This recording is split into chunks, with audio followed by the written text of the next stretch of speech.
네, 오늘은 다니엘서 7장 1절에서 28절 세상 제국들의 몰락과 영원한 하나님 왕국의 도래에 대해서 함께 여러분과 나누기로 하겠습니다. 다니엘서 7장은 세 부분으로 나누어져 있습니다. 먼저는 내 제국에 대한 하나님께서 다니엘에게 주신 비전, 그리고 인자와 하나님의 등장, 하나님의 나라의 영원성. 그 다음에 이제 이 네 번째 그 짐승, 그러니까 마지막 때에 일어날 그 열 나라의 연합에 대해서 그것의 성격에 대해서 하나님께서 다니엘에게 구체적으로 설명해 주시는 그런 내용으로 되어 있습니다. 첫 번째 파트를 한번 보겠습니다. 다니엘 7장 1절에서 8절은 세상의 나라들을 짐승으로 표현하고 있는데 인간 제국에 대한 이해를 보여주고 있습니다. 이 네 나라는 우리가 역사적으로 바벨론 그리고 페르시아라는 건 지금 이란이죠. 바벨론은 지금 이라크, 그리고 그리스, 로마, 그리고 현대 초강대국과 같은 제국들의 위대함을 찬양하는, 그러나 하나님께서는 다니엘에게 이 왕국에 대해서 설명하셨을 때 위엄이나 영광스러운 모습보다는 파괴적이며 혼돈스럽고 권력을 쫓는 야수의 모습을 보여주고 있습니다. 다니엘서 1장에서 8절 인간의 역사에 대해서 그 인간의 역사와 제국들의 속살, 구체적인 성격, 그것의 교만과 폭력성에 대해서 말해준다라고 볼 수 있습니다. 첫 번째는 2절에서 3절에는 혼돈, 이 세상이 혼돈 속에 있다. 이 바람에 요동하는 바다, 이 혼돈을 나타내는 것이죠.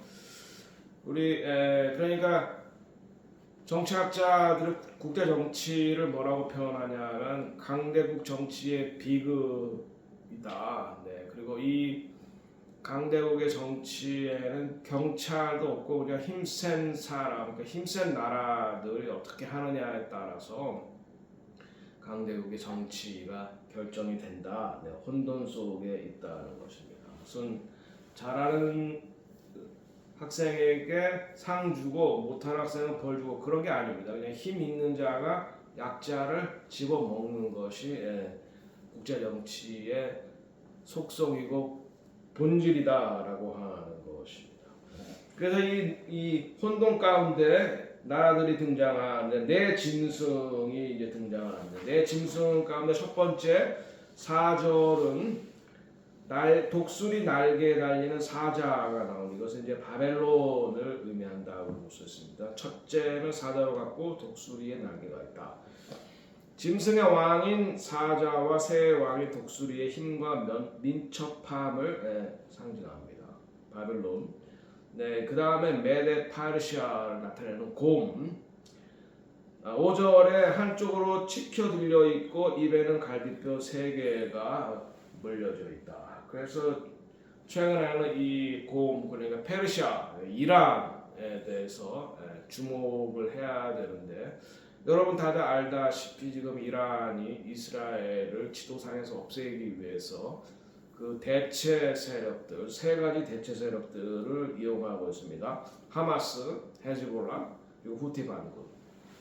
최근에 사도 선지자는 이 곰, 지금 이 곰이 다시 그 동면에서 깨어나고 있다. 그러니까 이란이 지금 깨어나고 있고 그 새 갈비뼈는 바로 이 하마스, 헤즈볼라, 후티, 그리고 이스라엘을 파괴하려고 지금 핵을 만들고 있는데 지금 미국과 이스라엘이 지금 이스라엘은 결코 핵을 용납하지 않겠다라고 이미 선언을 했고 또 미국도 지금 이 핵을 없애기 위해서 이제 협상에 나서고 있는 모습입니다. 협상이 안 될 경우 중동의 전쟁이 일어날 수도 있는 그러한 상황 속입니다. 그러면 성경 속에 이 페르시아가 어떤 나라였는가? 고대 페르시아는 이스라엘의 호의적인 때가 있었습니다. 특별히 고레스 왕, 그러니까 바벨론을 무너뜨리는 게 메데바사죠. 바벨론 때 남유다 왕국이 포로가 되어 끌려갔죠. 그 이후에 이제 메데바사, 그러니까 페르시아가 바벨론을 멸망시켰는데 다니엘이 그것을 이제 예언을 했죠. 우리가 지난번에 5장과 6장에서 봤던 그 모습입니다. 자, 그런데 이 이란의 고레스 왕은 영어로는 사이러스. 근데 고레스 왕은 유대 백성들한테 고토로 돌아가도 좋다. 그리고 성전을 지어도 좋다라고 하는 그런 명령을 내립니다. 그러니까 바벨론의 포로가 된 예레미야 예언대로 70년간 바벨론의 포로 생활을 하던 유대 백성들이 다시 수룹바벨의 인도로 이스라엘에 돌아가서 성전을 짓습니다. 그것이 이제 소위 말하는 제2 성전이죠.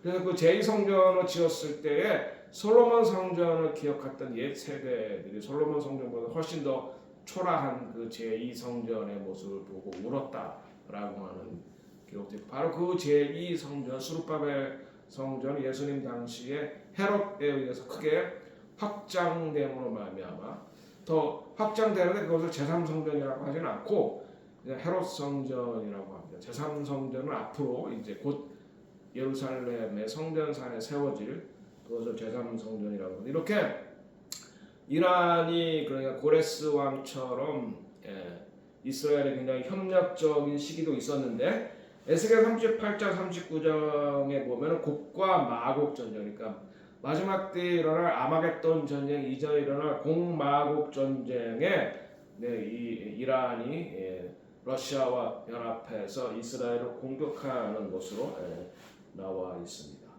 그리고 현재 이란은 이스라엘에 대해서 굉장히 위협적인 이스라엘을 그러니까 이란의 시아파 정권이죠. 지금 이란의 지하교회는 굉장히 부흥하고 있습니다만은 이란의 그 시아파 정권의 목표는 이스라엘을 지도에서 없애는 거예요. 왜냐하면 그들이 마흐디, 자기들이 기다리는 마지막 예언자, 성경에 나오는 아마 적그리스도 같은 적그리스도를 기다리는데 그 마흐디 마지막 예언자 오기 전에 이스라엘을 지도에서 없애버려야 된다. 무슨 많이 그냥 들어본 얘기예요. 히틀러와 같은. 그러니까 마지막 때의 전쟁은 예루살렘을 두고 벌어지는 전쟁이고 핵전쟁이다라고 하는 것을 알 수가 있습니다.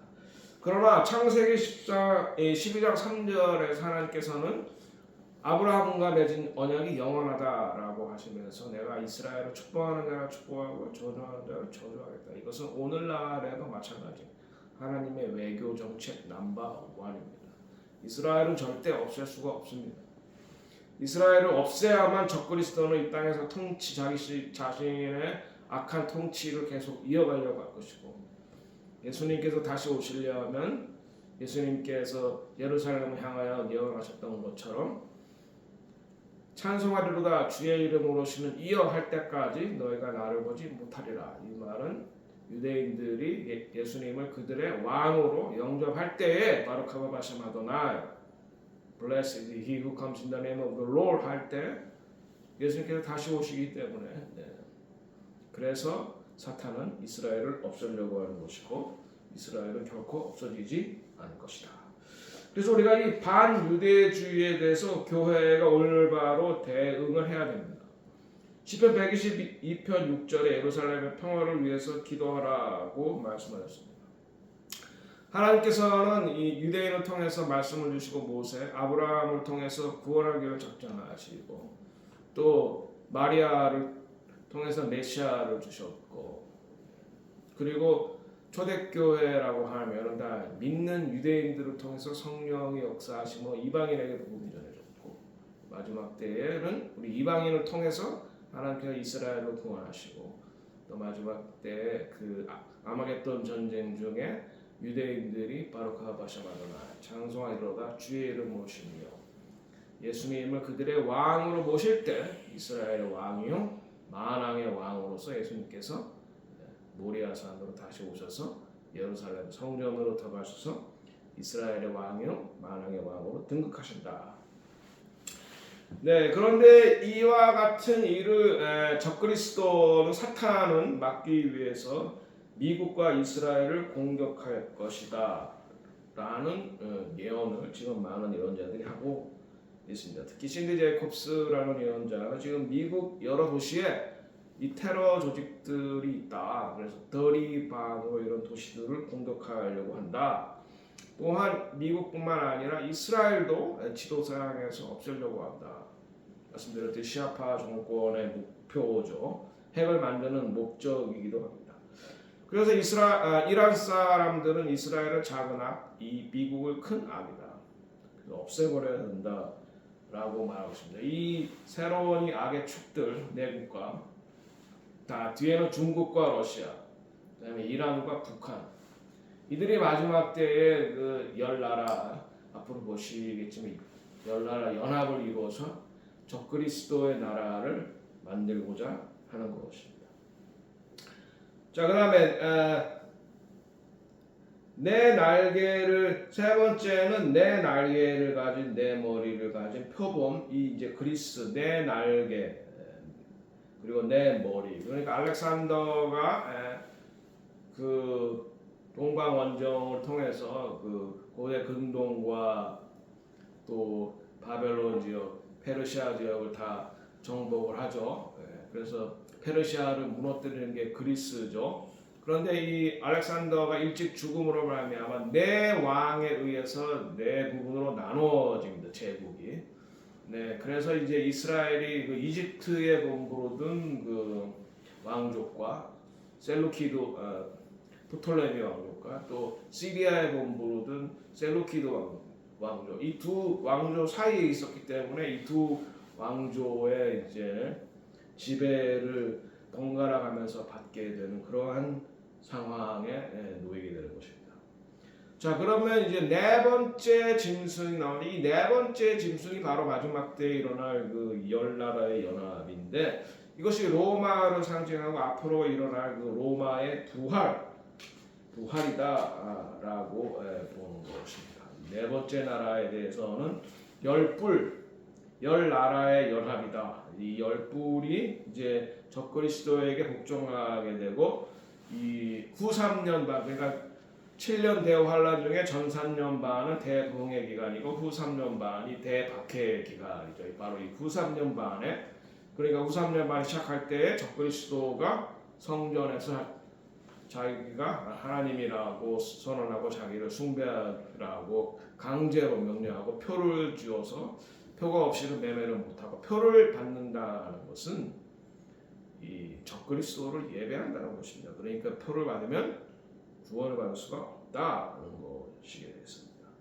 그래서 이것에 대한 병행 구절로 요한계시록 7장 12절 13절, 내가 본 열 뿔은 열 왕이니 아직 나라를 얻지 못하였으나 짐승과 함께 임금처럼 권세를 한동안 받으리라. 이 열 왕은 한 뜻을 품고 자기들의 권세와 능력을 짐승에게 준다. 그러니까 지금은 미국 일국 체제죠. 이것이 이제 곧 무너진다라고 하는 것이 미국 일국 체제가 이 달러 패, 지금 이제 중국과 경제 전쟁을 벌이고 있는데 이 달러 패권이 넘어가고, 그러니까 사우디가 중국의 석유를 위안화로 받을 때 이제 미국의 달러 패권이 넘어가는 그런 분기점이 된다는 것이죠. 네, 그래서 이제 이렇게 인간의 세상의 제국들은 템포러리, 그러니까 순간 일시적인 거고, 그리고 이렇게 악한 것이다. 인간의 통치가 악하다. 사람이 악하기 때문이죠. 그러나 하나님의 통치는 정의롭고 공의롭고 하나님의 통치가 영원하다라고 하는 것을 다니엘서 7장에 보여주는 가장 중요한 교훈이라고 우리가 볼 수가 있습니다.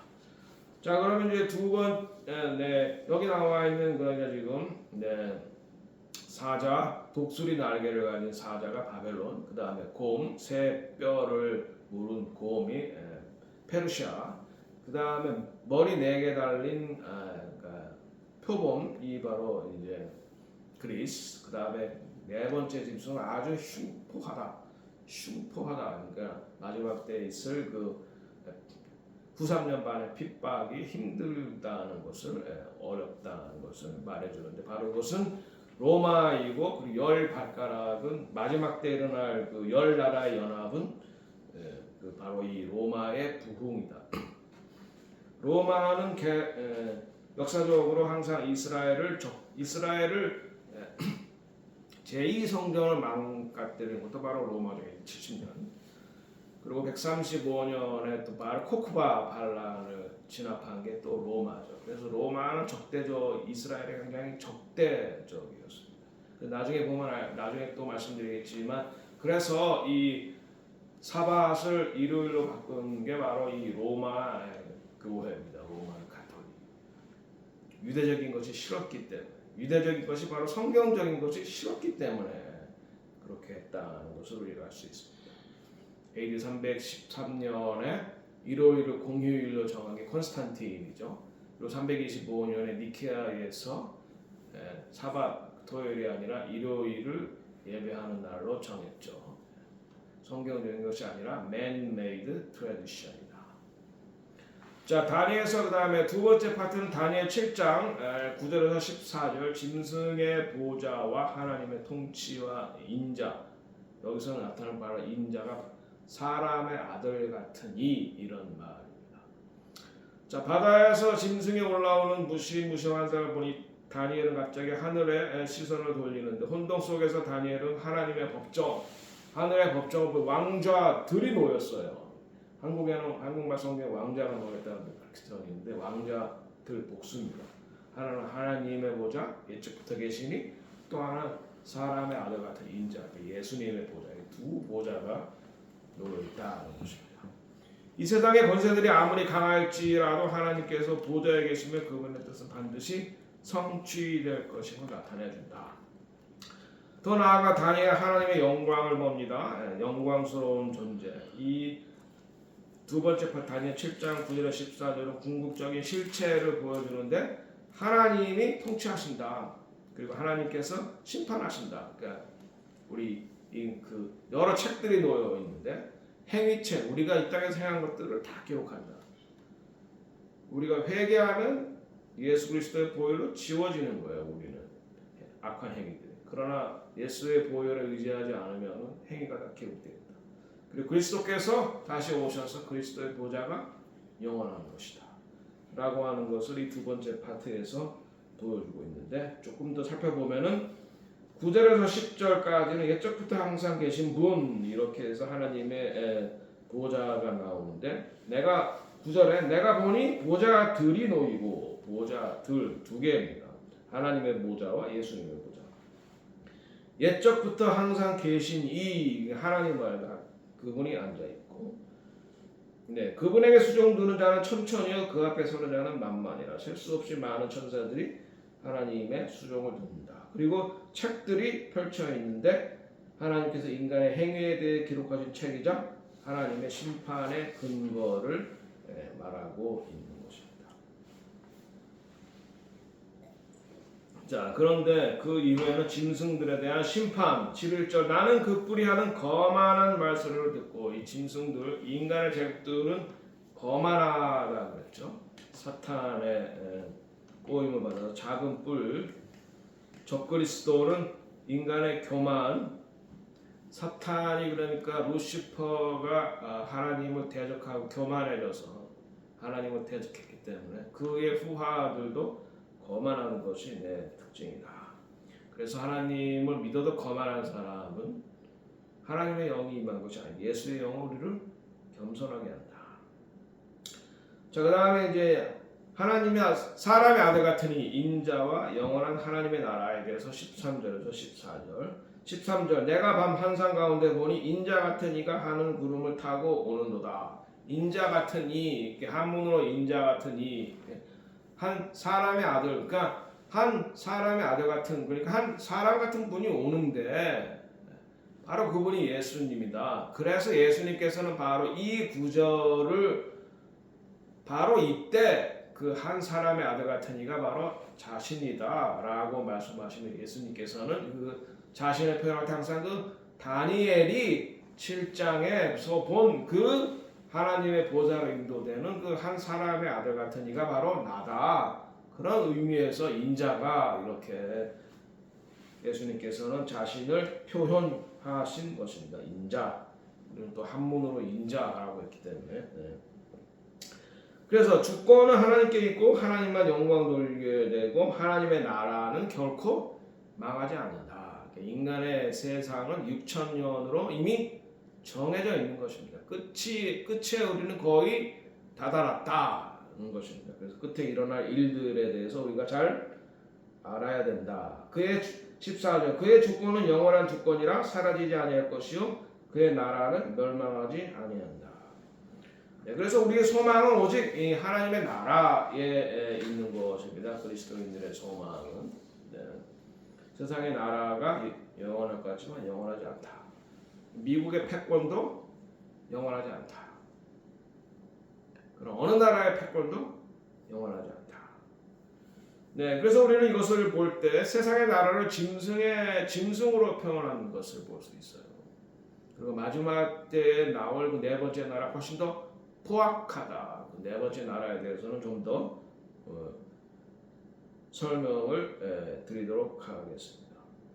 네, 그래서 요한계시록 22장 5절 이 세상 나라들이 우리 주와 그의 그리스도의 나라가 되어 그가 영원 세세토록 왕노릇 하신다. 우리가 밀레니엄 킹덤에서 예수님과 함께 왕노릇한다. 요한계시록 11장 15절 나라들이 흥망성쇠하는 동안에도 예수님께서는 왕이심을 믿는다.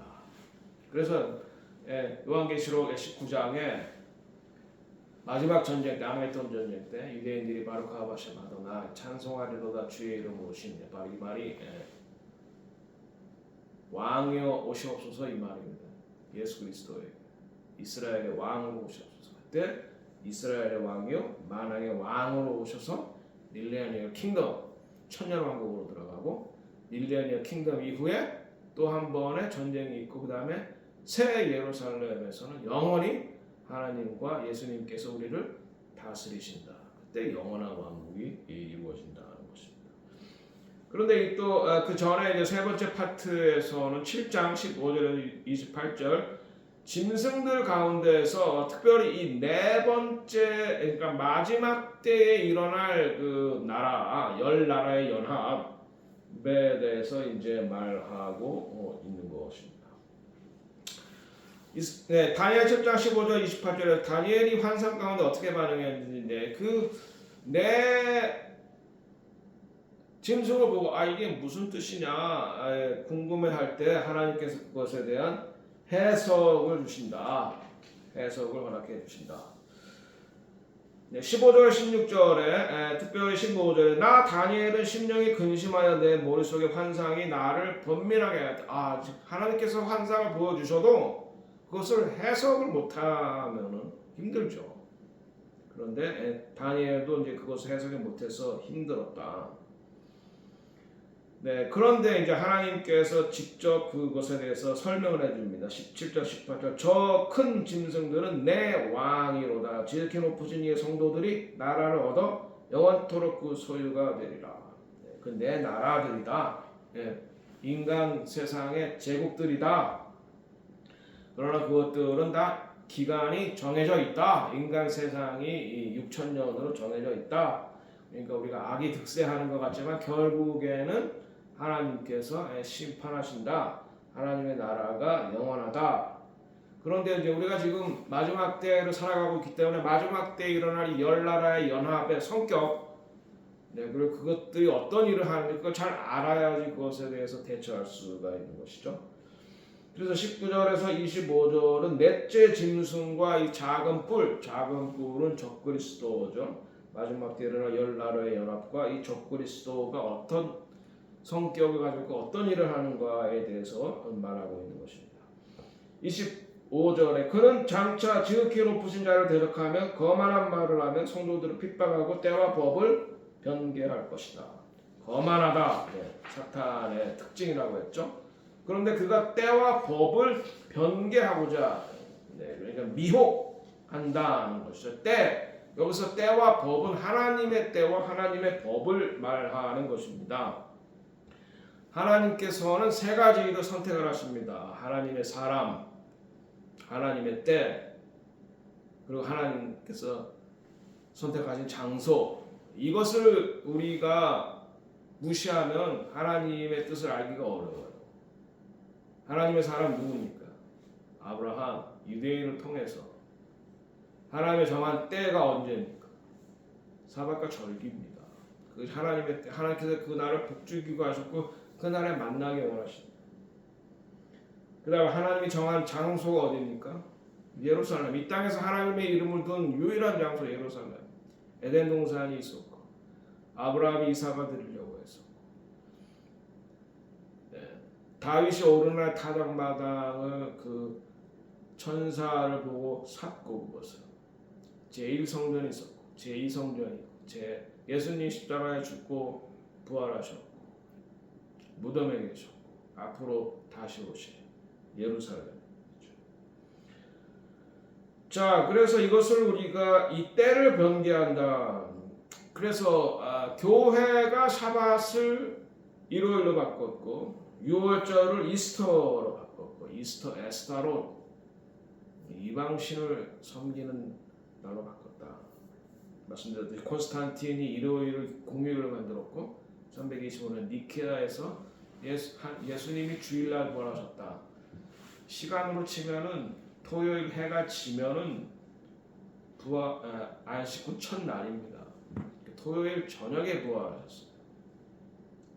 주일날 새벽에 부활하신 것이 아닙니다.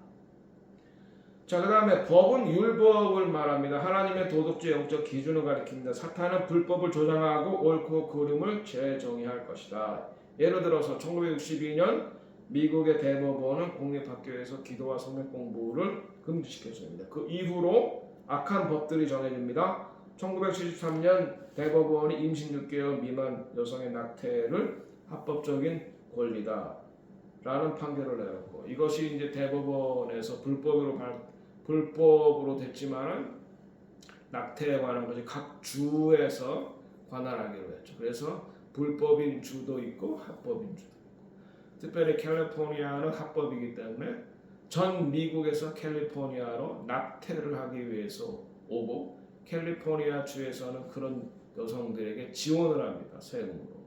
이러한 악한 일들이 미국에서 지금 일어나고 있다. 2015년에는 오바마 때였죠. 동성결혼이 합법화됐어요. 미국에서. 그러니까 동성결혼이 불법이다라고 말하면은 미국에 저항하는 사람이다라고 생각을 한다는 거예요. 일부에서. 자, 이와 같은 악한 법들은 바로 사탄이 마지막 때에 성도들을 미혹하기 위해서 만든 그러한 악한 법들이다. 그래서 마지막 때 큰 환란이 대환란이 한 때와 두 때와 반 때, 93년 반 대환란이 있다. 네. 이때 신자들도 미혹을 시키려고 한다는 것이죠. 그러나 26절에 심판의 날이 오는데 그러나 심판의 날은 열릴 것이요 사람들이 그의 권세를 빼앗아 영원히 멸망시키고 멸한다. 심판의 날이 있다. 하나님께서는 심판하신다. 27절에 28절에 보면은 영원한 성도들의 나라가 있습니다. 27절 그때의 나라와 권세가 지극히 높으신 이의 성도들에게 주어지리니 그의 나라는 영원한 나라다.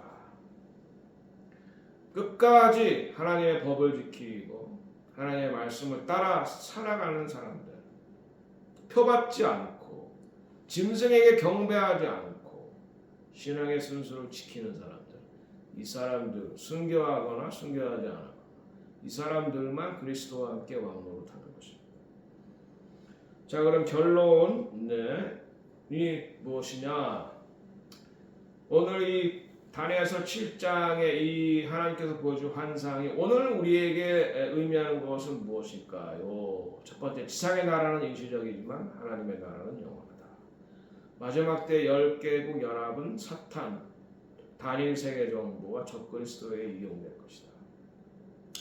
최근에 선종입니까? 죽은 돌아가신 교황 프란체스코는 이 단일 정부를 만들 세계 단일 종교를 만드는 일에 앞장섰던 그런 사람입니다. 그리고 예수님을 믿지 않아도 양심에 따라 살면 천국 간다 이렇게 말했습니다. 그는 거짓 선지자였던 것입니다. 바로 이 마지막 때에 일어날 이 열 나라의 연합이 세계 단일 종교, 단일 화폐, 단일 정부, one world government, one world currency, 그리고 one world religion. 그런데 그것을 만드는데 앞장섰던 사람이 로마 가톨릭의 교황 전 교황입니다. 앞으로 어떤 교황이 뽑힐지 우리가 잘 주목해 봐야 되겠습니다. 그리고 위해서 기도해야 되겠습니다. 로마 가톨릭 교회가 사탄에 의해서 단일 교회 운동으로 쓰임받지 않도록 우리가 기도해야 될 것입니다. 그리고 사탄과 적그리스도는 율법을 지키고 율법을 지키는 유대인과 참 하나님의 말씀을 지키는 참 그리스도인을 마지막 때에 박해할 것이다. 그리고 사탄은 하나님의 시간표를 안식일과 절기 그리고 율법과 토라를 바꾸려고 할 것이다. 이것을 대항하기 위해서 우리는 어떻게 해야 되냐? 다윗의 장막이 회복되어야 된다. 24시간 주 7일 예배와 중보기도 이것을 통해서 부흥의 우물을 열어야 된다. 이 모라비안 폴스에서. 그래서 마지막 때를 위해 모라비안 폭포의 유대인과 기독교인들 남은 그리스도인들을 위한 피난처가 필요하다. 교회는 유대인과 이방인이 하나 된 것입니다. 마지막 때에는 이방인 없이 유대인만으로도 예수님이 오시게 할 수 없고 유대인 없이 이방인만으로도 예수님이 이 땅에 오시게 할 수가 없습니다. 유대인과 이방인이 하나가 예수 안에서 하나가 될 때만 다시 모실 수 있습니다. 예수 그리스도. 자, 일곱 번째 신부가 누구냐? 말씀을 지키는 유대인과 율법을 지키는 유대인과 말씀을 따르는 기독교인은 예수 안에서 함께 승리하여 하나님의 영원한 나라에 들어간다. 그래서 밀레니엄 킹덤에서는 유대인과 이방인의 구분이 없다. 그리고 새 예루살렘에는 12대문, 12지파의 대문으로 다 이방인과 유대인이 함께 들어가는 것입니다. 여덟 번째, 마지막 때에 열 나라 연합을 만들기 위해서 중국과 러시아, 이란과 북한이 지금 미국과 이스라엘 그리고 한국을 비롯해 자유국가들을 공격하고 있는데 이러한 영적 전쟁을 우리가 잘 알고 대비하고 준비하고 기도하고 깨어 있어야 되겠다라고 하는 것입니다. 다음에서 7장을 통한 오늘의 주신 우리에게 주시는 말씀이었습니다. 기도하겠습니다.